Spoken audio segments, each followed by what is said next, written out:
Hey everyone, it's Justin again. In this help video, we're going to go over the additional practice problem in your PDF. So we're given this circle equation in general form, and we have to rewrite it in standard form. Remember, standard form looks like this. To figure out both of these parts of the equation, we're going to complete the square twice, once for x and once for y. In order to get ready to complete the square twice, we need to do some rearranging. We want the terms with the x together in the front. And since we know we're going to be completing the square eventually, let's put a blank on each side of the equation to fill in later.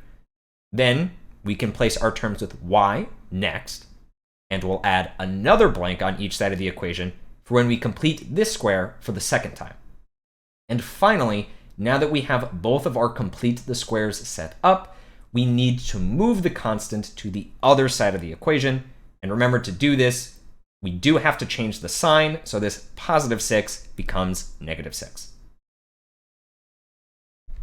Next, we're going to complete the square for x, so you can figure out what goes into both of these blanks. We fill the terms with x into these boxes to help us visually organize it. I evenly split up the 8x into these boxes. Then I worked backwards to fill in these binomials. And remember, these binomials have to match each other since the goal is to be able to write a binomial squared. Then we have to fill in this final box. Positive 4 times positive 4 just gives us positive 16. And since we had to add that in ourselves, we also have to add it to both sides of the equation to keep things balanced.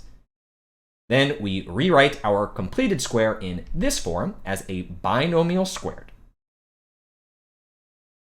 This binomial was multiplied by itself, which is the same thing as squaring it.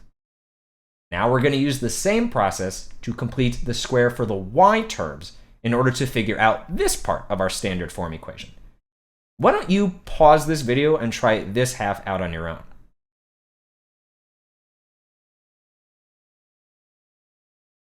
You should have filled in using the terms with y in them from the equation.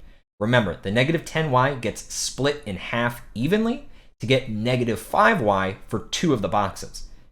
And the new number we had to add in was negative 5 times negative 5, which comes out to positive 25. We have to add 25 to both sides of our equation to keep it balanced.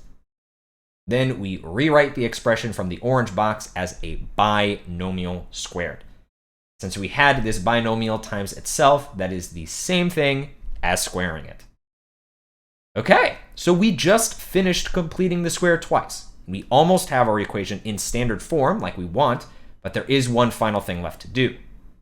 We just need to add these three numbers together to know that our radius squared is 35. And that's it.